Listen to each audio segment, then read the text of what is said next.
Kita akan lanjutkan untuk kasus penjualan aset didepresiasi yang dilakukan oleh anak sebagai penjual atau kasus D. Kita akan coba melihat efeknya pada tahun penjualan, tahun setelah penjualan, dan apabila ada penjualan kepada pihak luar.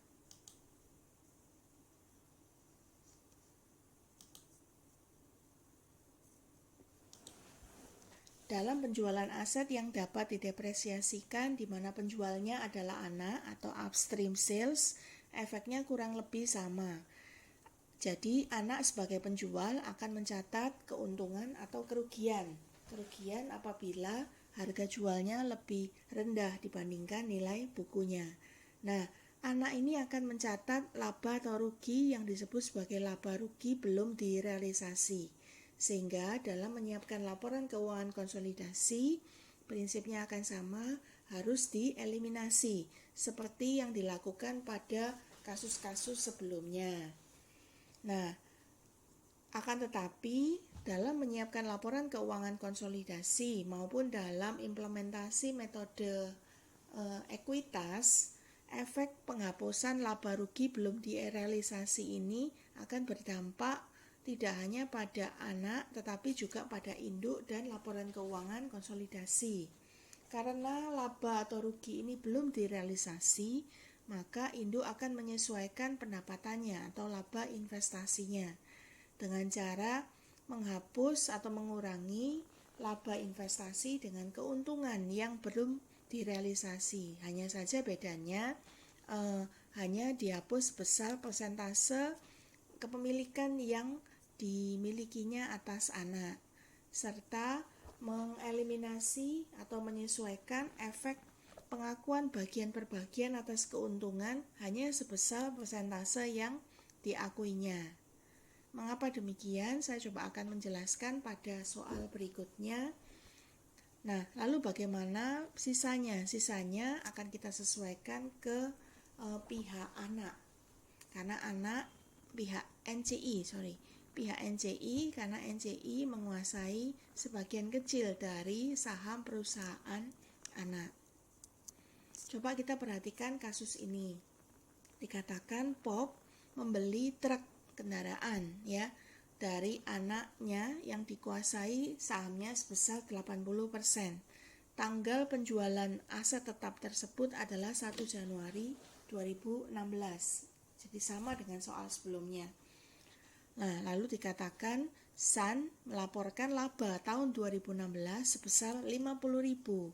Berarti di dalam 50.000 ini ada nilai keuntungan belum direalisasi. Nah, keuntungan ini akan disesuaikan juga pada laba investasi sesuai dengan implementasi metode ekuitas. Nah, tetapi sebelum kita membahas sampai dengan penyusunan laba rugi, balance sheet, konsolidasi, maka kita mencoba mengingat kembali terlebih dulu jurnal terkait dengan penjualan truk tadi. Nah, dikatakan pada tanggal 1 Januari San menjual truk kepada Pop. Berarti yang berbeda dari kasus C adalah yang menerima kas adalah anak. Kas dicatat oleh anak, didebet 12.000. Karena truk ini punya nilai buku 9.000, maka kita mengakui adanya keuntungan. Nah, 9.000 ini adalah kos 14.000, akumulasi depresiasi 5.000. Jadi nilai netonya adalah 9.000. Nah, keuntungan ini dicatat oleh anak, berarti akan tercantum dalam laba rugi anak di tahun 2016. Di sisi yang lain, induk akan mencatat truk pada kas. Yang dicatat adalah sebesar 12.000 sesuai dengan jumlah kas yang dibayarkan. Dan sama seperti yang sudah saya jelaskan sebelumnya, tanggal penjualan akan mempengaruhi berapa lama penggunaan truk tadi saat laporan keuangan konsolidasi disajikan. Berarti truk tadi sudah digunakan 1 tahun. 1 tahun berarti berapa nilai depresiasi? Nilai depresiasinya sedikit beda dengan pembahasan di soal C. Di soal C diasumsikan nilai sisanya adalah 0. Sementara di kasus D nilai sisanya 3.000. Sehingga untuk beban depresiasi dihitung dari 12.000 dikurangi 3.000 nilai sisa dibagi dengan 3 tahun. Depresiasi sama dengan 3.000 per tahun. Jadi induk sebagai pemilik truk akan mencatat depresiasi 3.000. Dan 3 nilai ini, truk, akumulasi depresiasi maupun beban depresiasi, akan tercantum di laporan keuangan induk dan akan tetap tercantum sebagai aset tetap induk pada tahun-tahun berikutnya. Jadi di tahun 2016, buku induk akan mencantumkan truk 12.000, akumulasi depresiasi 3.000, dan beban truk 3.000. Nilai inilah yang akan kita koreksi. Berapa koreksinya, maka kita harus tahu berapa nilai yang seharusnya.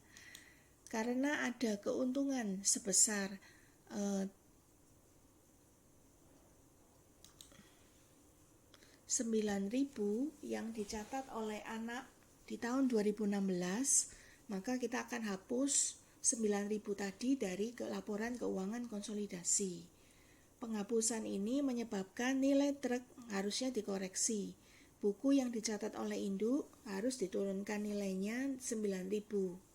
Sehingga apabila nilai truk diturunkan 9.000, maka seharusnya beban depresiasi per tahun adalah 2.000.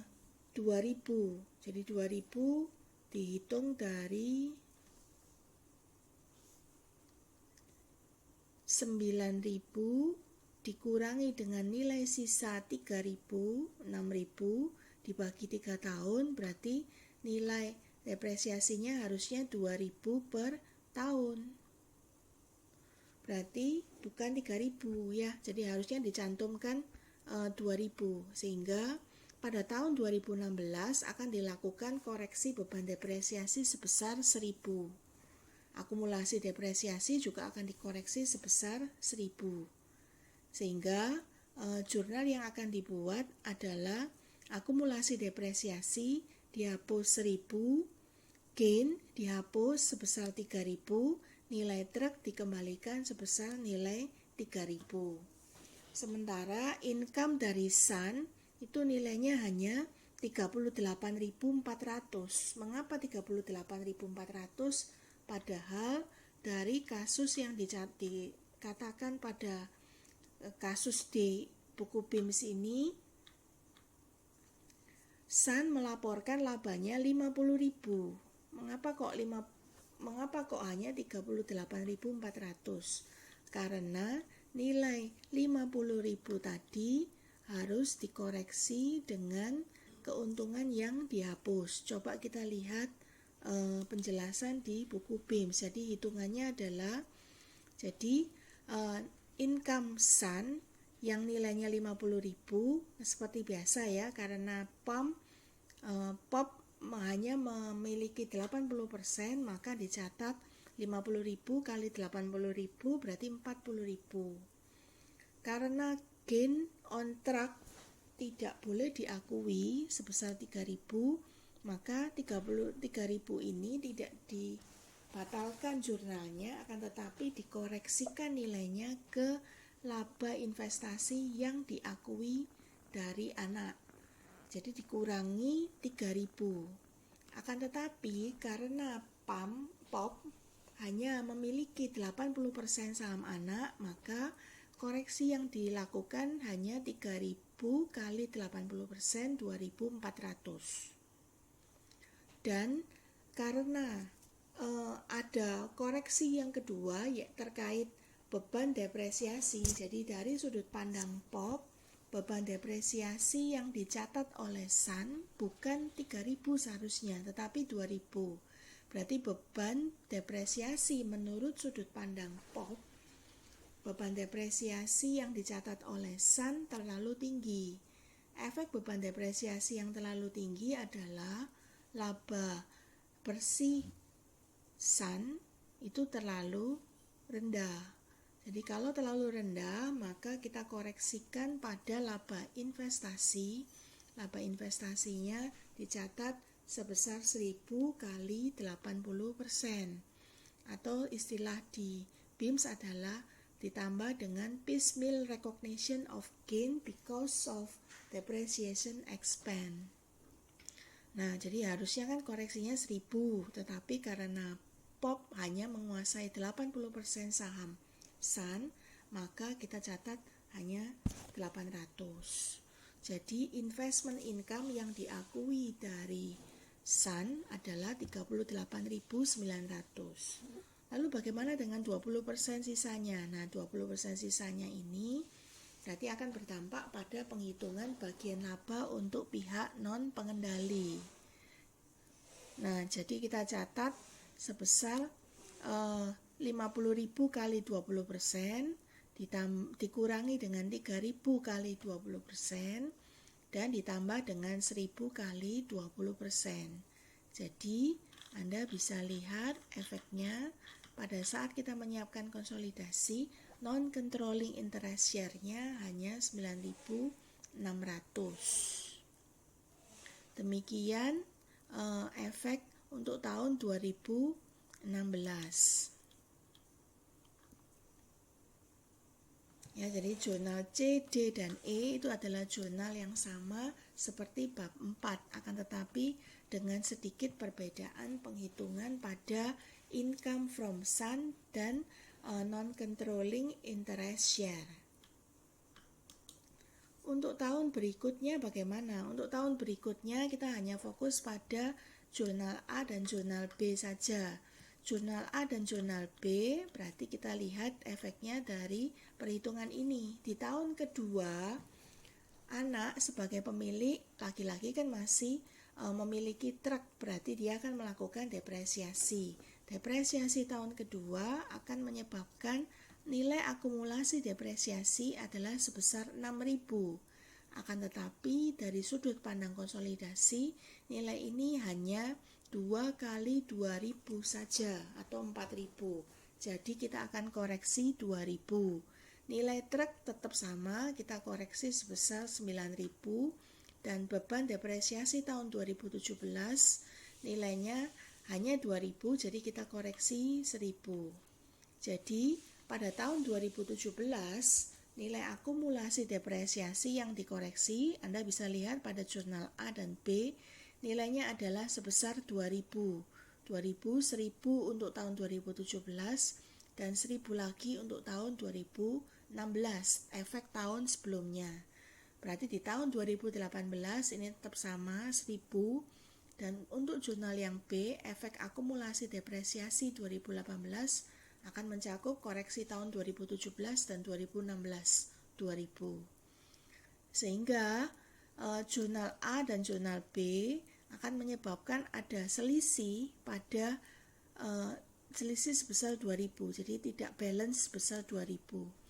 Nah, 2.000 ini akan kita masukkan ke akun investasi, tetapi bukan hanya investasi tapi non-controlling interest. Non-controlling interest ini nilainya adalah sebesar 20% kali 2.000, dan untuk investasi akan kita koreksi 80% kali 2.000. Ya, jadi kita koreksikan ke dua akun ini. Mengapa demikian? Karena pada saat kita membuat jurnal E, jurnal ini jurnal yang salah. Ya, jurnal ini kan kalau kita sudah pelajari di bab-bab sebelumnya, ini kan sesederhananya adalah berapa nilai ekuitas lalu kita kalikan 80%. Berapa nilai ekuitas kita kalikan 20%. Ya. Padahal jurnal ini adalah jurnal yang salah.